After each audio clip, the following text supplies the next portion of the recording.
Hey, young world. What up? What up? What's going on? You are tuned in to our effing opinion with Sanayar, and it's time for the show.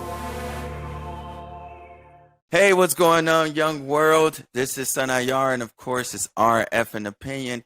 And today we got a special guest. We got Michael McGinnis here with us. Mike, please say hi to everyone. Hello. Hello, everybody um, from Costa Rica. Hello. Beautiful here. Nice. I got questions about that too. Sure. So Mike, you're an author. I did read some of your story about the things that you went through. I don't want to give my perspective of your journey. I would like you to give a little insight of your journey to the people from your perspective. My journey's been a long one, Hmm. and it's a book in itself. But yeah, just a very interesting childhood with a very interesting father, and consequently a lot of strife from that, and all kinds of things happened. Kind of worked outside of the law in certain areas when I was really young. Of course, the years have passed and that's not a problem anymore. But I was sort of into that, and then I came to Costa Rica after I had done this course. It sort of empowered me. It helped. Well, it didn't sort of empower you. It did. I have to give a lot of that to the course. And I came down here and on a surf trip, and I ended up staying. That was 33 years ago, and from there I've had all kinds of crazy things happen. Becoming sort of the uh, non-official official sheriff slash mayor of this town that I kind of helped build. I that was a big part of. I came here when it was really nothing, and then turned it into sort of a surf town. Then ecotourism hit Costa Rica, and then I adjusted and adapted and went into the ecotourism as well and helped with that and became a part of that. And then crime started hitting, so I had to step up and do something different, which I had never done in my life. And it was the Wild West down here at that time. So yeah, it sort of became a thing and had all kinds of like great things happen and just incredible surfing and getting into big wave surfing, and then beautiful girlfriends and heartbreaks and all kinds of stuff, and being successful and everything you can imagine. And then had some big experiences, visionary experiences, we can call them that, and big life changes and spiritual awakening, we could call it. And that led me to writing novels and books and novels, and now hopefully stepping into some more other types of media on the social media, but like creating some kind of animation going along with the books and that kind of thing. Oh, okay. So the I know you moved down to Costa Rica, but what was before? What was like that first thing that made you?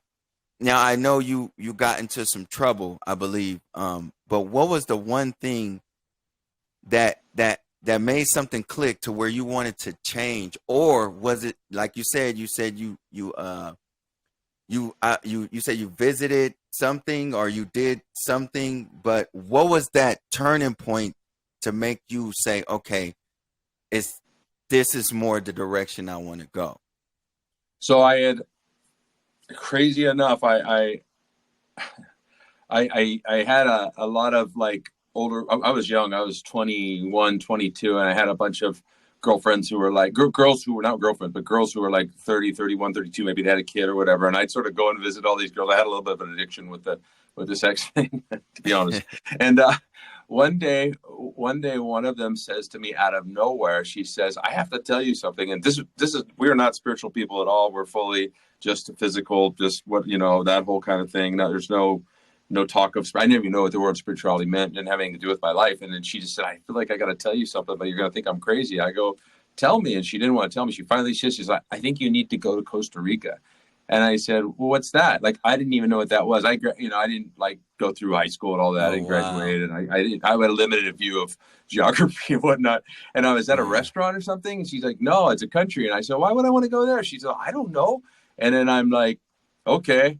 And I thought she was a little crazy, and I forgot about it. And then one day, like I don't know, a month later, I'm over the other side of the border in Mexico. I lived in California, and went over to Mm-hmm. the other side of the border, and I was surfing, and this guy gets out of the water. The guy was like ripping it, and I go, "Wow, you're ripping it out there. You're doing good. It's good. Watch you." And he's like, "Well, I spent a year in Costa Rica, and, and I'm like, Costa Rica has waves?" And he's like, "Oh, does it have waves? It's got the best waves." And I'm like, "What?"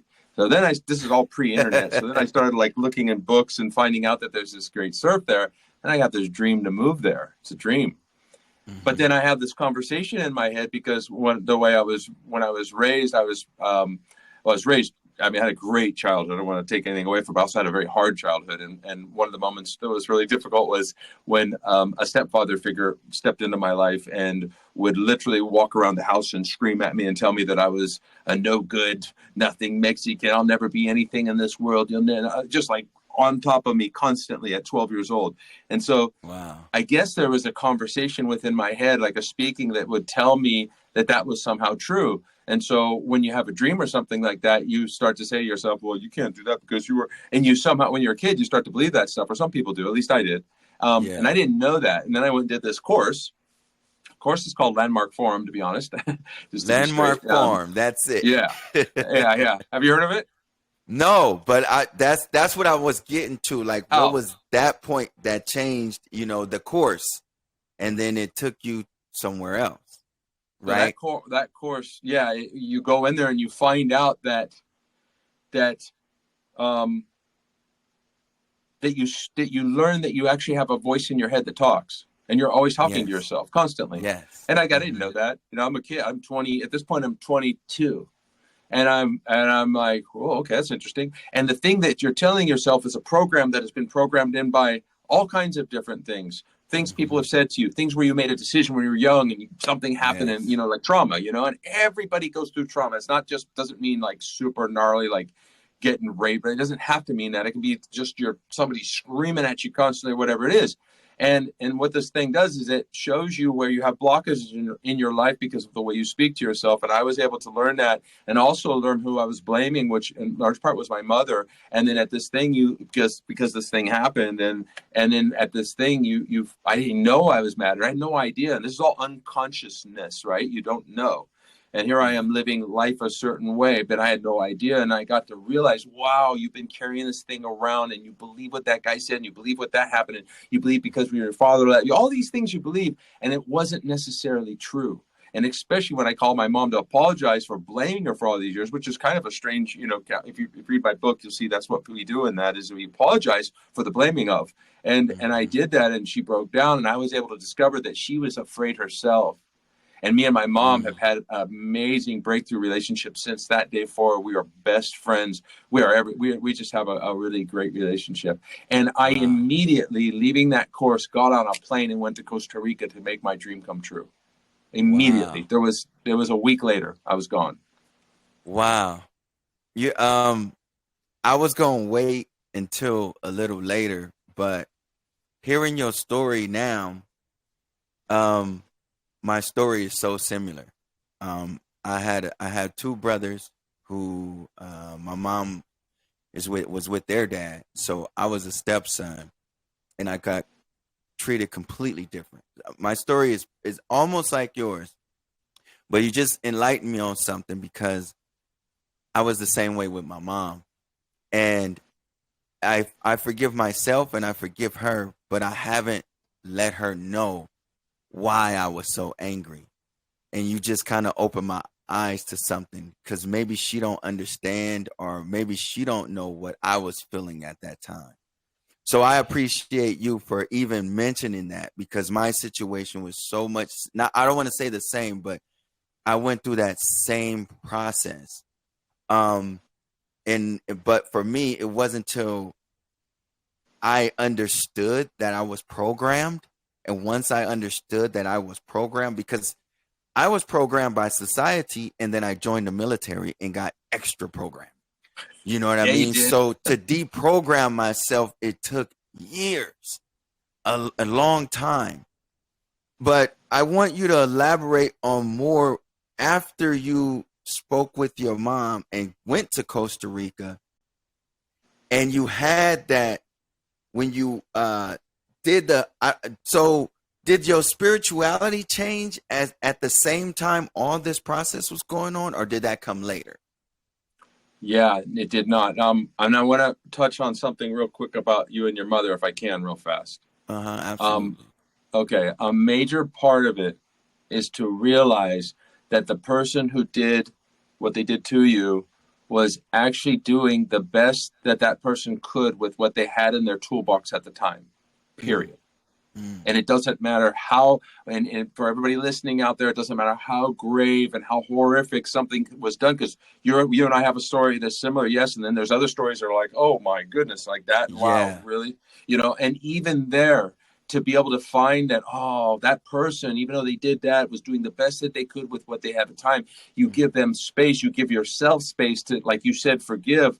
But the next step in realizing that you've been blaming, so who is really also unconscious, me for blaming and you for blaming mom. So that mhm. one of the keys to liberation is to actually go to mom and apologize, whether she's here or not. You can still do it, in another way, but to apologize for the blaming of, not so much Right. sit in the seat of I forgive you, because that means we're up here. We're not up there. We're all in the same place here, man. We've all done things to hurt others, and we've all been Mm, part of it on both sides. So it's really apologizing, and then that breaks the energetic tie of the karmic caca, and mm. you guys are liberated, and the relationship shifts immediately. And it's a beautiful thing to just say, hey, I'm sorry that I blamed you for all those years. I knew you were doing the best that you could. You have to obviously know that inside. You have to believe, not just believe it, but like know it, to be able to do that Right. authentically. So there's Right. that. No, yeah, that makes total sense because I was speaking to my cousin one time and she said, you got to remember that what they were taught is what they gave us. So that was the limitation of what they knew, just like you just said. That was the limitations of what he knew. That was the limitations of what my mother knew. And at that time, I mean, I was born in the 70s. So at that time, what was passed down was what you got. Nobody was breaking generational curses. Nobody was actually kind of doing things different. They were just following what they were taught. So it And that's makes been like that for so much thousands of sense. years. Yeah, thousands of Right. years. The whole Right. world. And that's why we're all in a program as well. We've actually created a programmed existence of the matrix. And that's Yes. that's what we're in. Yes. Yes.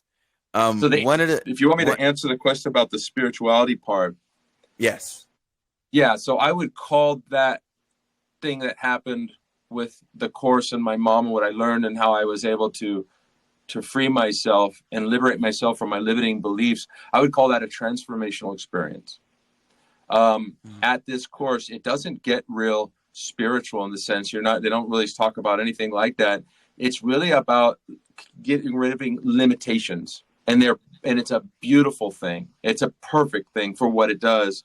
And then in my opinion, it sort of stops there, which is great because we're all so limited. It's really great to be able to go out and say, man, if I want to become wealthy, I'll become wealthy now, because you're not limited anymore. You don't. There is no little voice in there saying you can't do that. It's gone, man. It's gone after that. You got to go Right. through it. You got to sit there, go through Right. something, and listen to things you don't want to hear, maybe. But then Yeah. at the end of the day, that's what happens. So I would say that it wasn't a spiritual awakening, but it was a transformational experience. I would say the next thing that happened with me was that I was in a very, very harsh state in my life where I had everything I wanted, and this is in my 40s. And I read the book The Power of Now.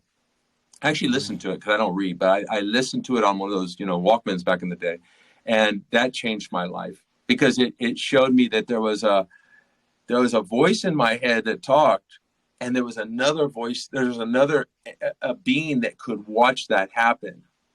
So Mm. you get it? So Yes. it got me present in the realization that, man, there's nothing other than right this second. And I would call that kind of a mini spiritual awakening for myself. And it helped me out a lot. It helped me to stop wanting to have more and oh bad. It was so great back then. Or it's gonna be so bad then later, or it's gonna be so great when I get that all disappeared for me. And that was a big step in my life. So I still wouldn't call it the major spiritual one. That more happened with the visionary experiences about 10 years later. Wow. Wow. Yeah.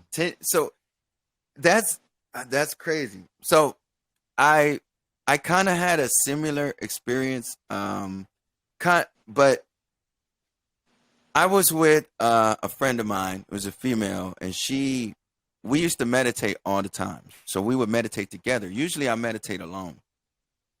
And we had meditated, and we went in the kitchen, and we was about to do something, and she just asked me out of the blue. She was like, "Who taught you how to drive?" And I was like, I actually started thinking about that, and I was like, no one taught me. And then she was like, "What do you mean?" And I was like, well, I learned how to drive a stick shift from watching my uncle, and I was never taught how to drive. And I started, for some reason, I started thinking about my whole life. And throughout my whole life, I was seeing things that I learned, but no one taught me. And I just broke down and started crying. And I was like, something, you know how you said that voice in your head? It was like, you did all this and you made it this far with no one teaching you. Realize how strong you are, That's and right. that even though that hurt, look at where it brought you. And that situation like changed my whole life. Like it just made me completely turn around. I want to know now. I know you said it didn't happen to 10 years later, but I want to know what that felt like for you. Mm. I was going through a really hard breakup with a girl that I had been with for, I'd say, 9, 10 years. And we were just going through this thing that we had never gone through. We had actually had a pretty good relationship up to this point. And, and I was invited to go to one of these visionary, I'll call it ceremonial experiences, Mm-hmm. where you ingest a certain plant medicine. Yes, yes, Yeah. yes. And I have never, ever, at that point in my life, ever experienced anything like that had changed me so much. In three, it was you do 3 of the nights of this experience over a 1 week period. So you have a night on, night off, night on, night off, Mm-hmm. and it changed everything. And what it did was it showed me gratitude for the first time. It helped me feel gratitude. I'll just say it that way. It didn't show me. It I had gratitude for everything and everyone and life and nature, and connecting me to nature in a way. And even though I've lived here for so long, still like, wow, like the connection to nature was amazing. And it showed me that there's a lot more going on than the programmed 5 sense, the see, touch, hear, smell, that Yes. to this whole picture that any of us could ever imagine ever. And it really just opens the veil, and you go, oh, whoa, and you're like, wow, that's what's behind all of this. And that's just a fraction of this infinite intelligence that is amazing, and it's pure love, and it's behind even all this crap that's going on and all the negative stuff. Somehow that's also meshed in there, and it's all okay. Somehow, like it Mm-hmm. helps you also, just like this burden come off. It's like, oh, it's okay. It's Mm-hmm. not just this physical thing that I see. There's something else going on here. I'm bigger than just this meat suit that I'm sitting. And you actually realize, okay, I'm in a thing here. I'm just here. I'm really not Yes. from planet Earth. I'm just walking around going, oh, this is interesting. And then it gives you Yes. another, So Yes. that's kind of, that's a part of it. Did you ever have a hard time explaining this to anybody? Because I find myself, when I try to explain to friends that for me, I try to explain to them that consciousness is everything. And that without consciousness, this body is pretty much just existing. It's nothing without the consciousness. And in trying to explain to somebody that, listen, you are a spirit, your spirit doesn't have a gender, it doesn't have any of that stuff that you see in our world, That's but right. that's what you are. Did you have any issues, or were people saying, man, are you crazy, or anything like that? Yeah, because I became another person in this very small town that I live in, where everybody knows me because I've been here so long. I mean, I've been, this guy that done all this stuff down on the beach and made this thing, and yeah, everyone knew me, and I was also this sheriff figure, this unofficial sheriff figure, and Mhm. all of a sudden I'm out of that. I'm out of all of my old life. I literally left the town and moved up into the mountains in another spot. I had to, because energetically I couldn't be the same person I was anymore, and I didn't know how to fit in. And I needed to fit in. It was more of like, this isn't my frequency, if I want to use those words. So Right. I shifted where I lived to a higher frequency, a place that was more in nature with a river there, where I could let Absolutely. out all the stuff I needed to let out and get rid of all the not all, but a bunch of the programming and the sadness from the breakup and this and that. And her and I, by the way, I brought her in right away, and she did it, and we both knew, and we loved each other. And to this day, even though she's kind of mad at me right now, to this day though, we still know we love each other, but we know that that was then, and now is now, and Mm. she has found a new person, and it's beautiful. And that's another thing that the medicine gave me, was that it let me know that everything that happens is supposed to happen, and it's okay that things come and go, and that nothing is permanent, and that even the sun is going to burn itself out someday. All of it Mhm. is coming and going. And so when people saw me, they're like, just to answer your question, we're like, whoa, what happened to Mike? And Mm. for me to try to explain, it was like, it's kind of hard to explain something that you've experienced that's outside of what everyone else knows. And so instead of doing that, I was more like, hey, there's this thing out there. If you'd like to come and try, I suggest this. If you're ready and it calls you, and if it doesn't, don't. It's okay. And it's also okay to be in the unconscious state of life as well, because I was for all those years, Yeah. and there's still bits of me that need to, if we're in a human body, there's something always to work on, right? So I'm still cleaning, but wow, yeah, I was a different guy. So explaining it is tough. I do believe though that with what's happening in this world now, we can get a little bit more into probably what you talk about with like the things that are happening on this planet right now, with Mhm. the politics and the media I'll just call it the darkness, because I don't have another way to put it, right? Yes. Because there is Yes. an opposite of capital L love, and that's darkness, and it does exist, and it is real. And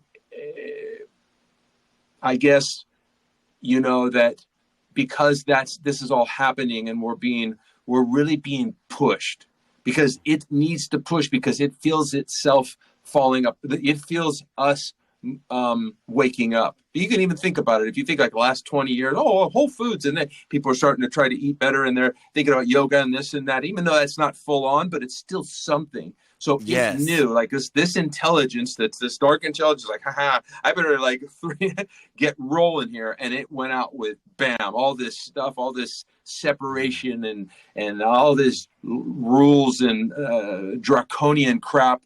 And what that's actually doing is it just like anything, if you think about it. I mean, look, I had these hard things that happened in my life. You maybe had the same, and those are the things that woke you up.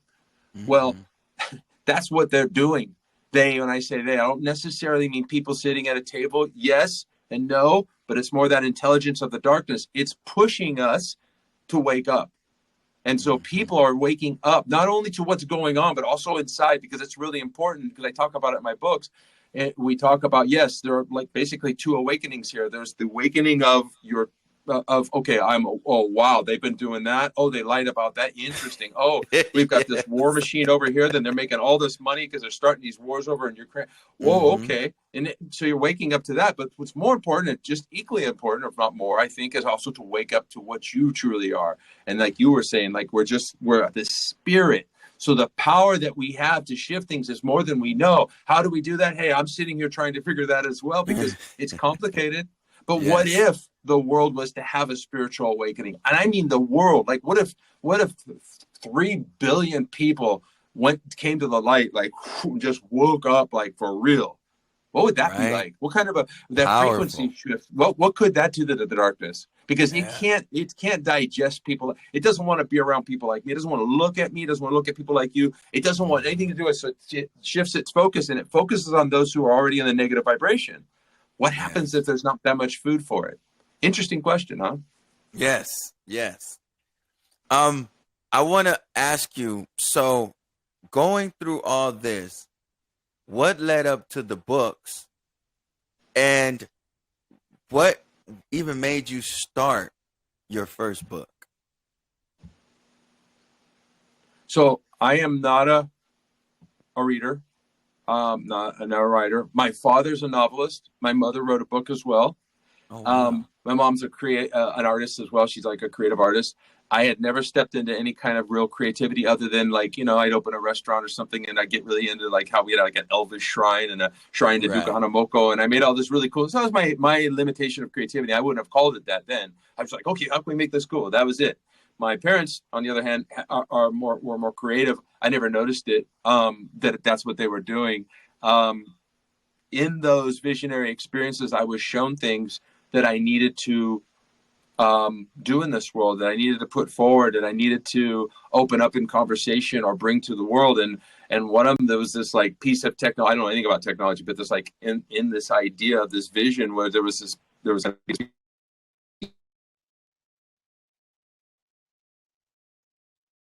to be. Mm, are we still You there? got you. Yeah, I'm here. You got muted for a second. Just Yeah, if you could I just, don't. Yeah, you were saying with your mom and your dad, the creative part, and then how you just yeah, continue from there. yeah. So I had I had in the vision some things that were being shown about technology actually helping us. A Mm, technology that wasn't dark. Like right now, this AI thing, we all know that this is scary, right? yes, But I absolutely. was shown another type of technology that would be AI that would be positive. And Mm, so I had this idea that I was going to try to help crap, but I don't know anything about technology, and I didn't do anything. And um, then it's like I'm getting pushed by this voice that's telling me that I need to like somehow bring this out. And then one day it's like, you're going to write a novel. And I said, I don't write. I don't know how to write. I don't know how to write a novel. And it goes, this story just goes like pushed through the top of my head, like, and the whole thing was just laid out, the whole thing. oh, you got it And so downloaded. I'm like, man, I don't know how to write. And I sat down and I did like 3 or 4 chapters and showed some people. They're like, this is good. I mean, you need to, you need, because I don't have good punctuation. You need to get someone to help you with this and that. Right. There's something good here.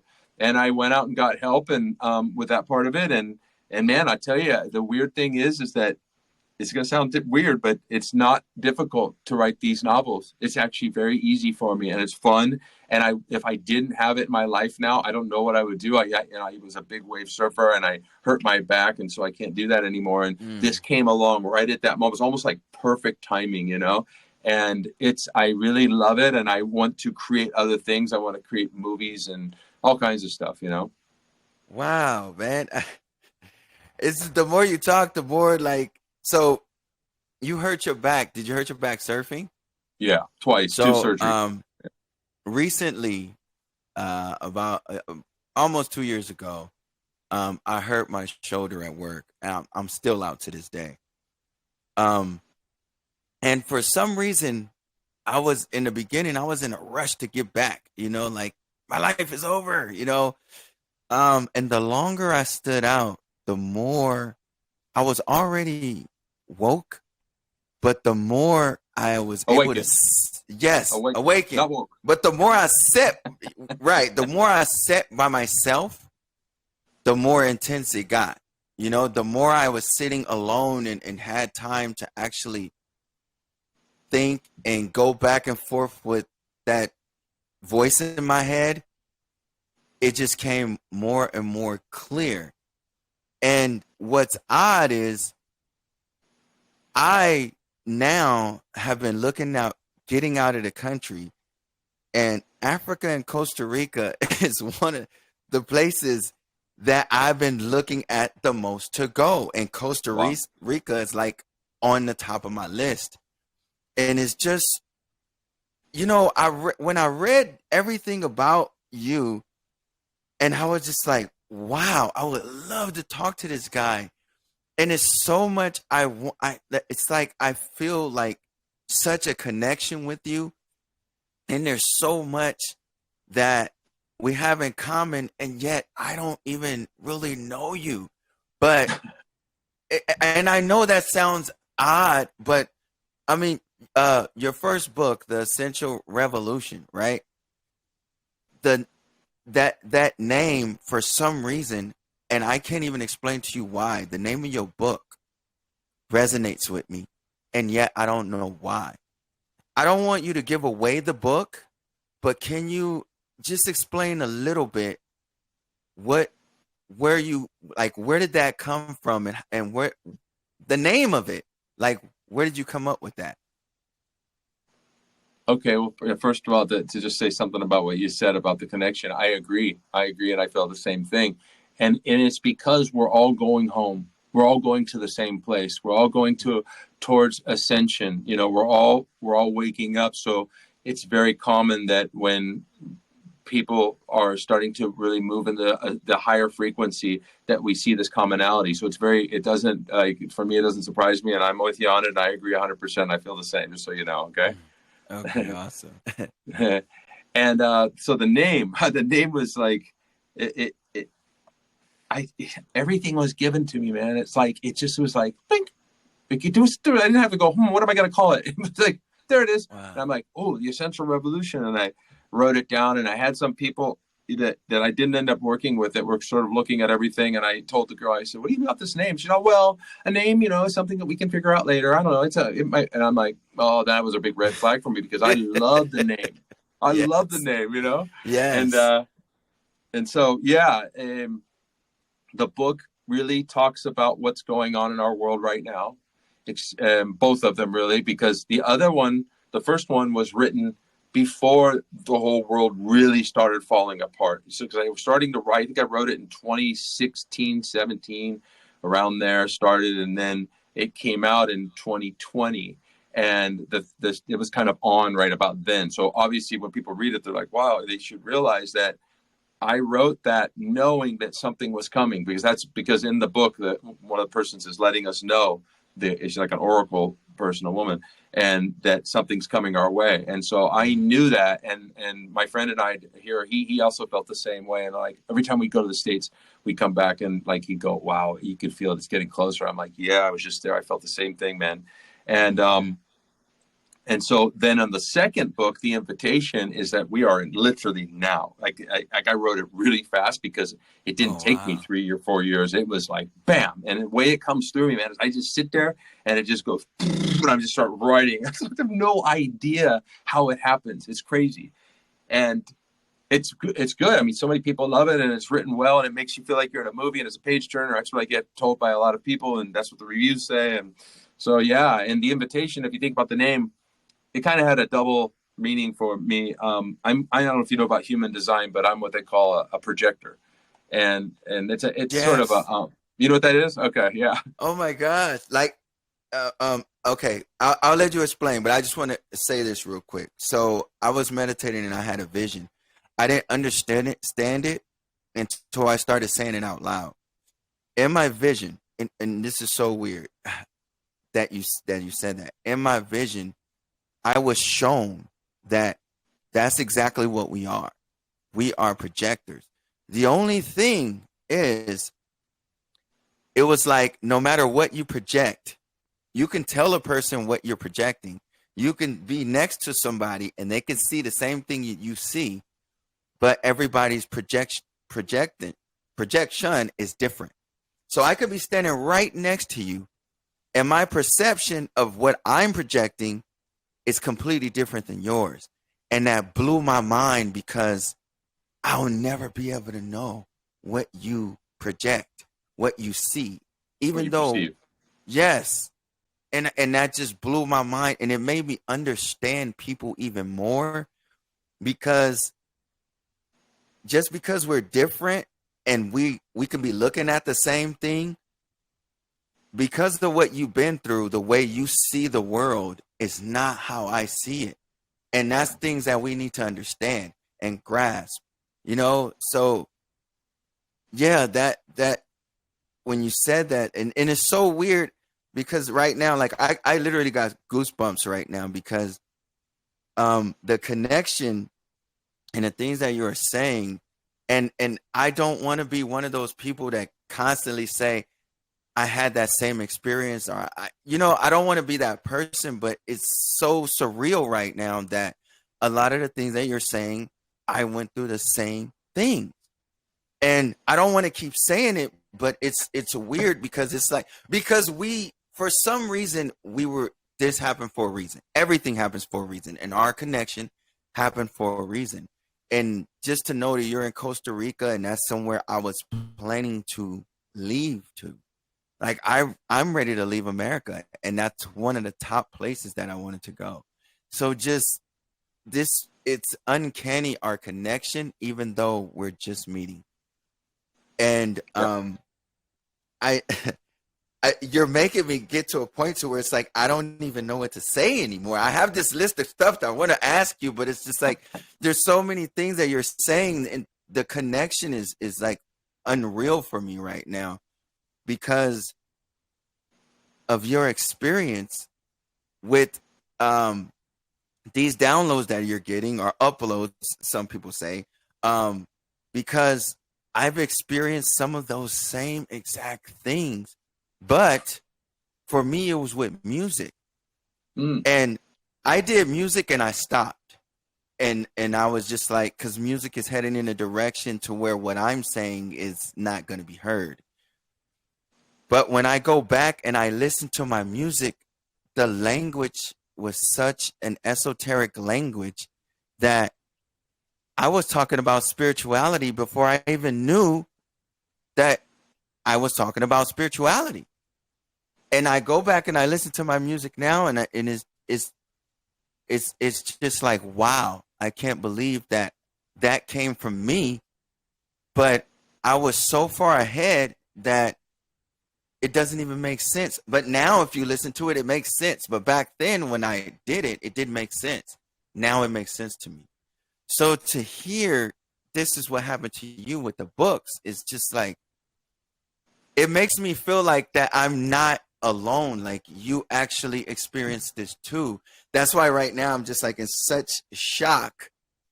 And I have so much that I want to ask you, and I want to pick your brain so much, but I want you to talk about your experience, because I don't want to make this my experience, because your story is great. And I want more people to know about your books, and I want more people to know about your story.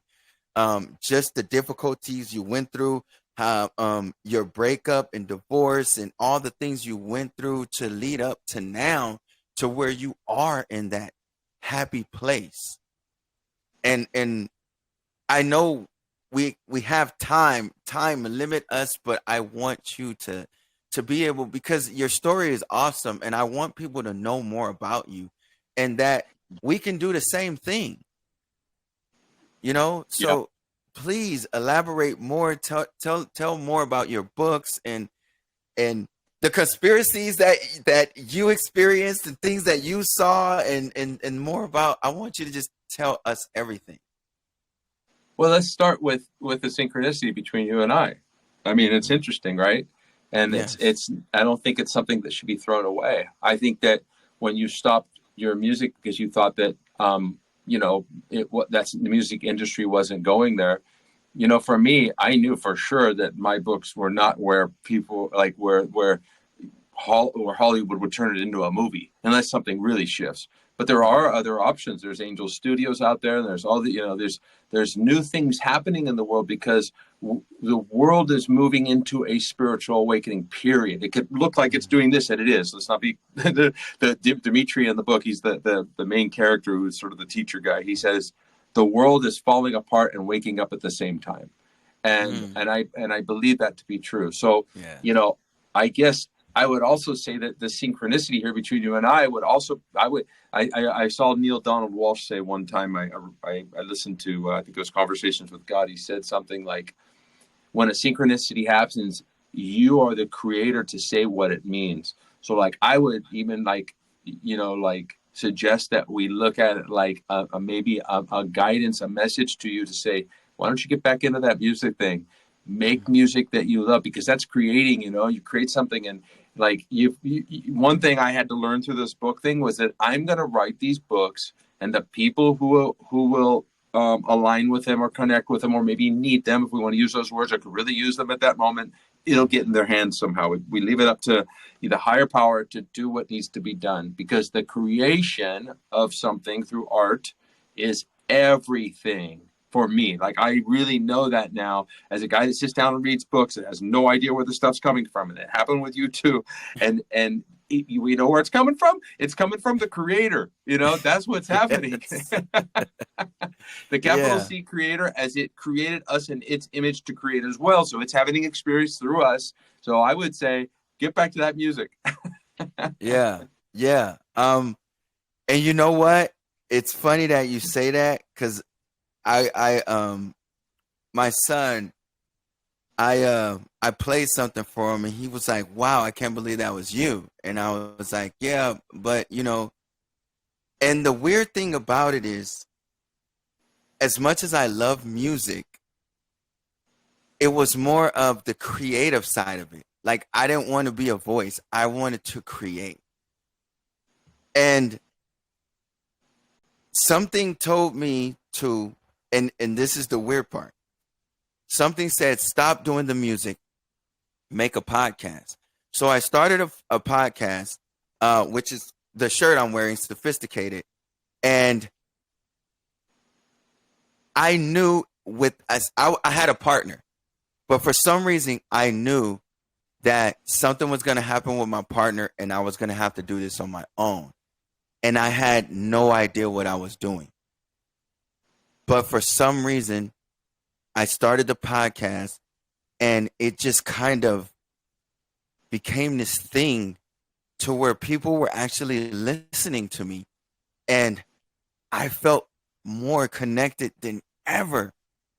But I felt like, and now that you're mentioning this, I didn't think that podcasting was an art, but in a way it is. Sure. And even though it's not music, it's still an art to me. It's still something that I love and that I want to be informative, and I want to express myself in this manner to where I can just say anything I want and not be censored. Anything that it's on my mind. And I wanted to ask you this, but I wanted you to finish your story before.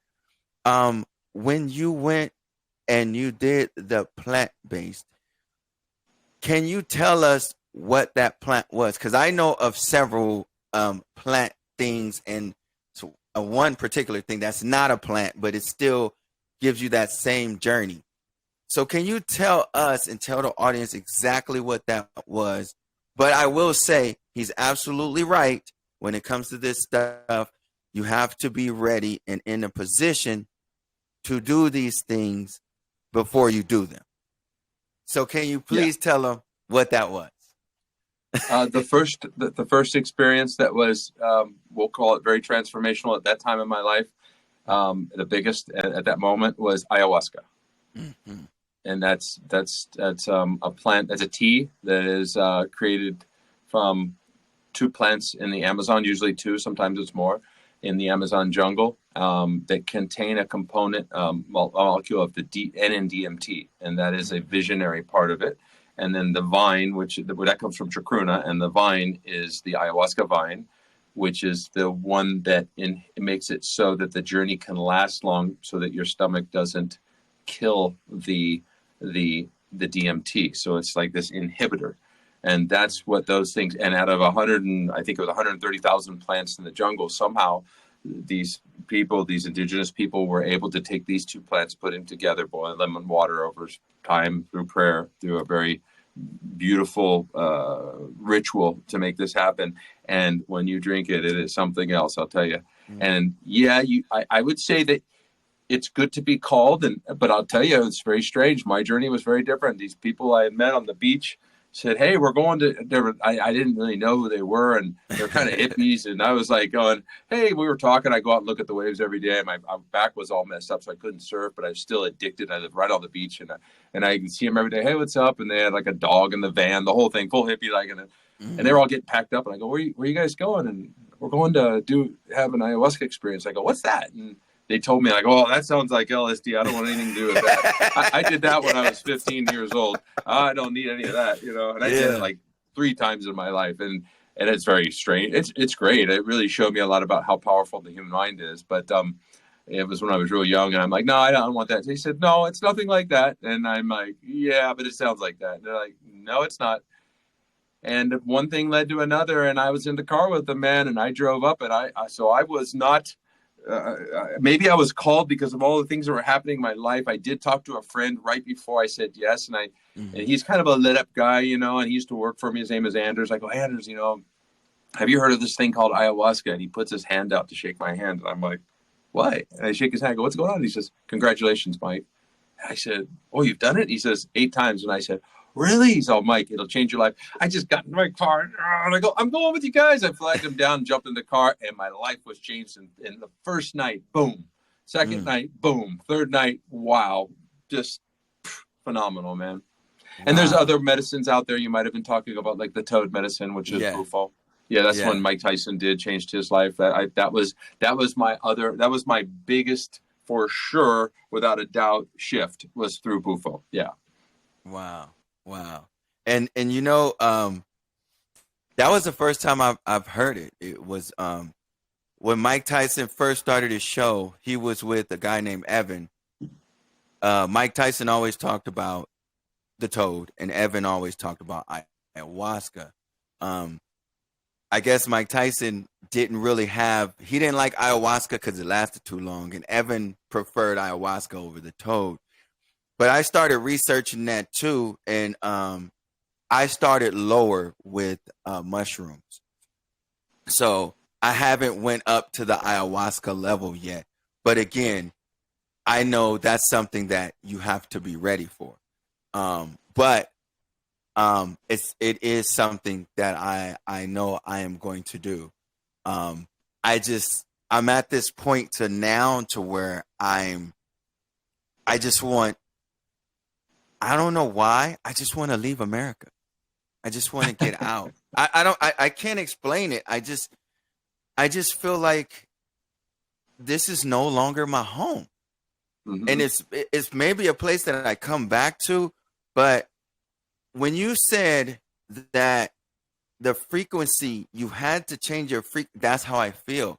I feel like every time I turn around it's low frequency stuff and I'm trying to be around more high frequency things, and everywhere I turn it's all low frequency, and I just want that kind of energy around me, and there's not a lot of people that has that or have that understanding, because when I speak to my friends, it's not it's not the same energy back. You know, like now that I'm on a different frequency, I try to talk to my friends and the conversation is not the same. And I want to find more people to where they understand what I'm talking about. And now I I know you kind of maybe went through that, but now how did you go from that shift and then finding more people on that vibration? Because I know you mentioned you had to move in a place where your vibration or your frequency was higher. How did you make that transition, and then how did you find your people? Wow. When after you have an experience that's so big like these, you will literally leave people that are not vibrating at the same place you are. It happens naturally because it's everything's frequency specific. So right now in life, you know, we're going to attract around us, you know, and a lot of it might have been from our past, so they're still lingering around us. And you know, we have to remember also to have compassion. And I think Dimitri in the book calls it loving from a distance.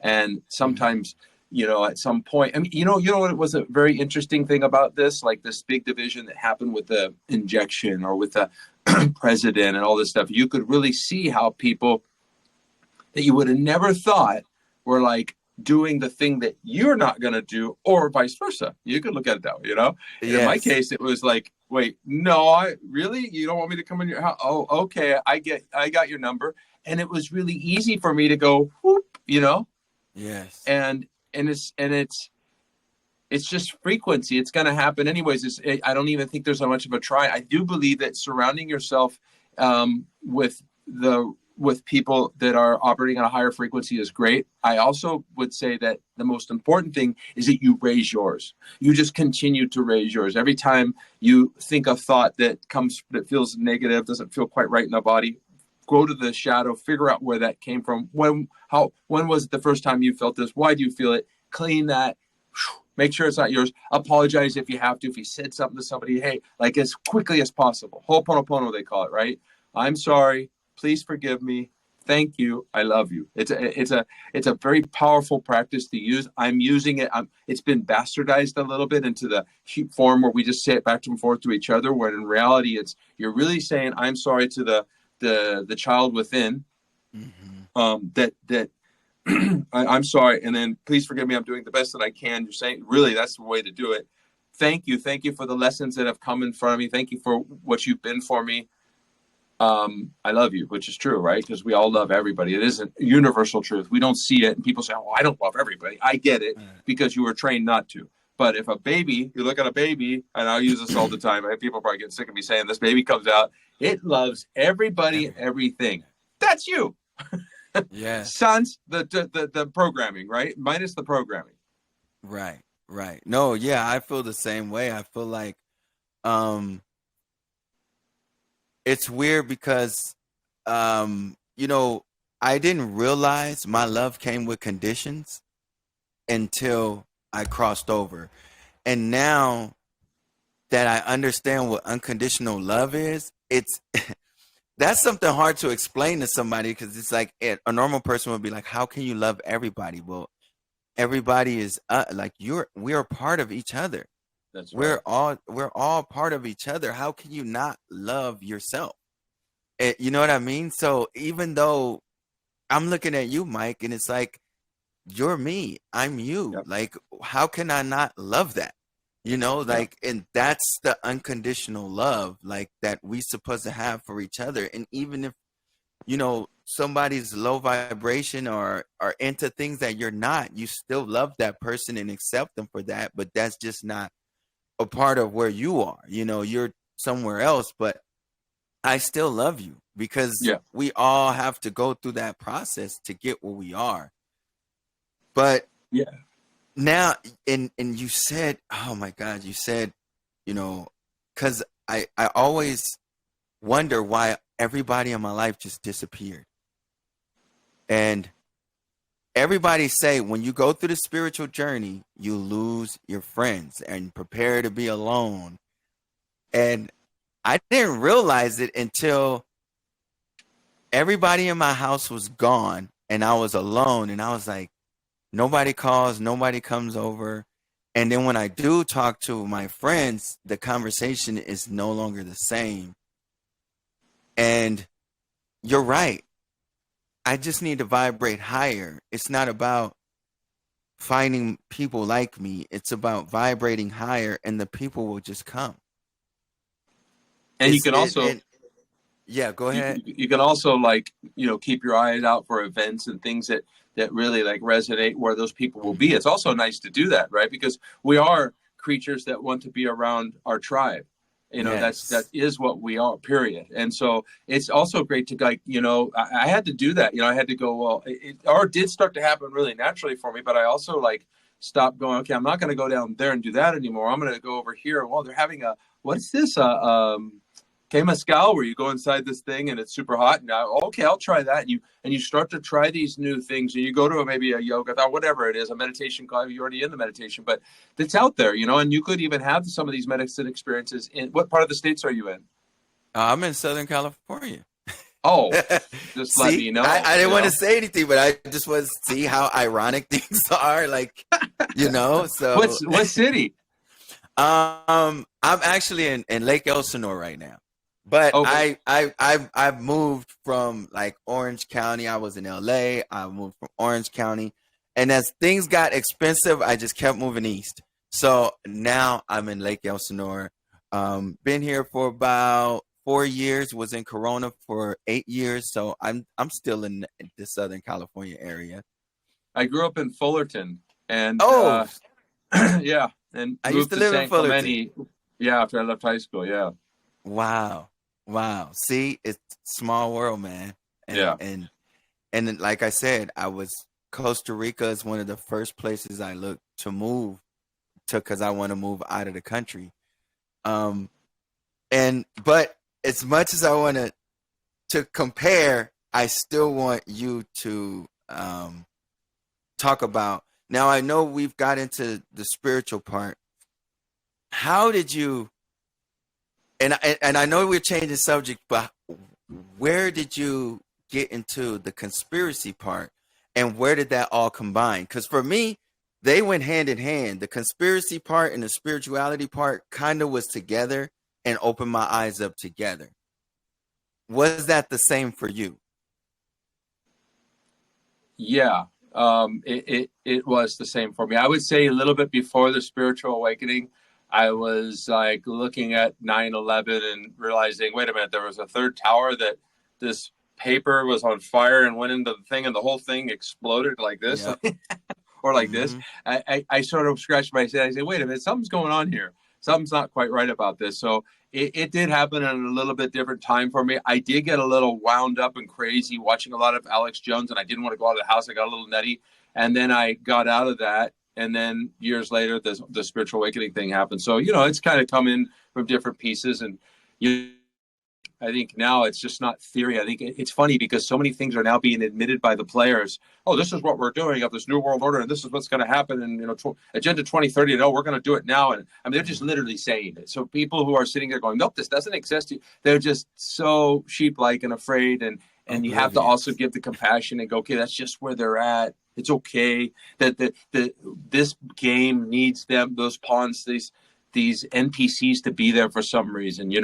Like Mm. everything has to be like it is because it is, and that's like one of the big things I had to accept and realize and go, wow, this is so true. And that happened through this whole awakening process. I want to ask you this. When you first was going through your spiritual process, was it easy for you to talk to people about it? And the same thing with conspiracies. Were you like excited to talk to people about it, or was it one of those things to where it was like you felt like you didn't want to talk about it because people were going to be like, "Oh man, that's crazy," or did you just say, "You know what? I'm going to talk about it. I don't care what they think." No, I wanted to talk about it to everybody. I'm one of those people. Like starting from Landmark Forum, I don't think anybody sent more people to Landmark than I have. I have just talked only just through me talking about it. And same thing with the rest of it. All just constantly. It's just what I mean. The proof in that is that I wrote a book. I write books about it, 2 books now. Yeah. And so it's so important for me to get the word out, and for some reason, and like again, I'm also not what I did learn was to be not attached to what other people think about it. You know what I mean? Like what Right. their answer is at the end. That was really important Right. Right. And to you know let what? go of the expectation. The so what was the author who did 1984, and was it called Animal Farm? Yeah. Oh, George Or Orwell. right. So like to me, I always ask myself, and I'm a little older. I'm 48 years old, and I always ask myself, with those books, like those books that he made, how did we allow it to even get this far when like people like that were kind of telling us what was actually going to happen and what's going on? How did we allow it to get this far? What are your thoughts on that? Like, how did we allow it to get here? Um, I believe we allowed it to get that far because of its several factors. One is that we've been programmed to believe that we're small, number one, Mm, that we don't have power. And when we had that mm, programming from way back, um, it what happens is that we start to believe that, and then um,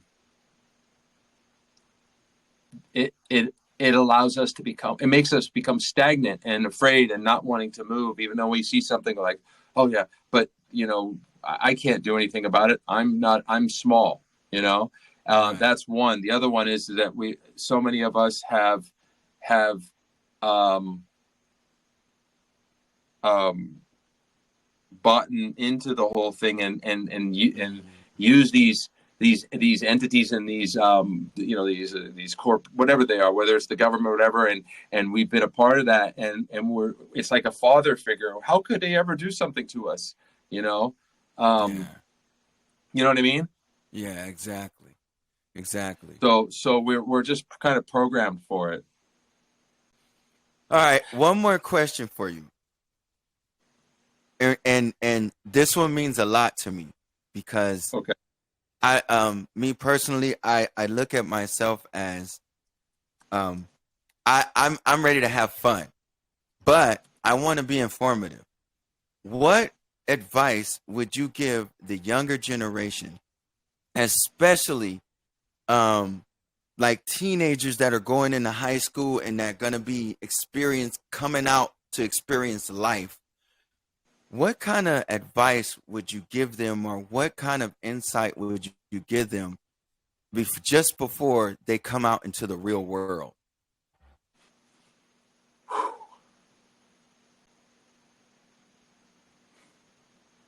Wow. Mhm. And I asked this question, and I asked this question to a lot of people, even myself, because I have my youngest is 12, and for some reason, every time I look at him, the only thing I think about is that that's the future of this earth. Even when I'm not gonna be here, he is the future of the earth. And it's just like for some reason I cherish that so much.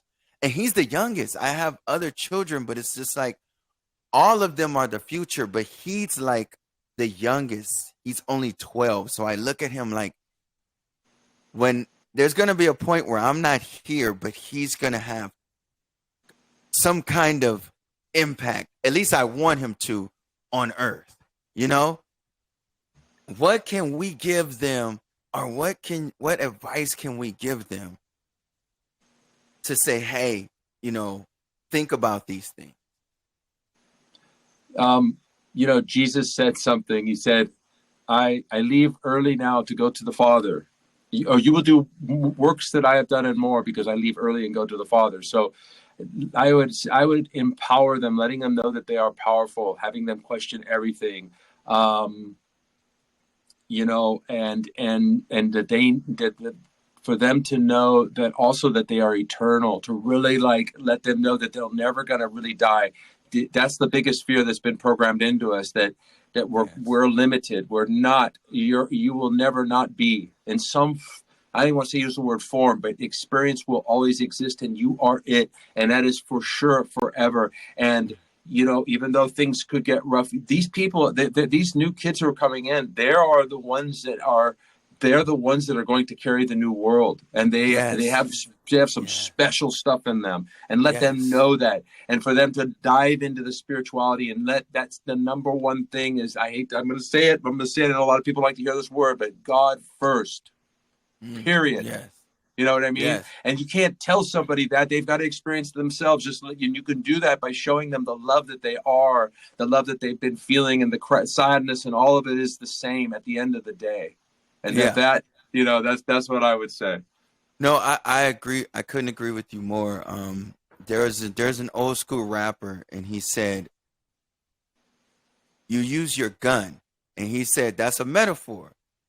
He said gun stands for God, universe, and nature.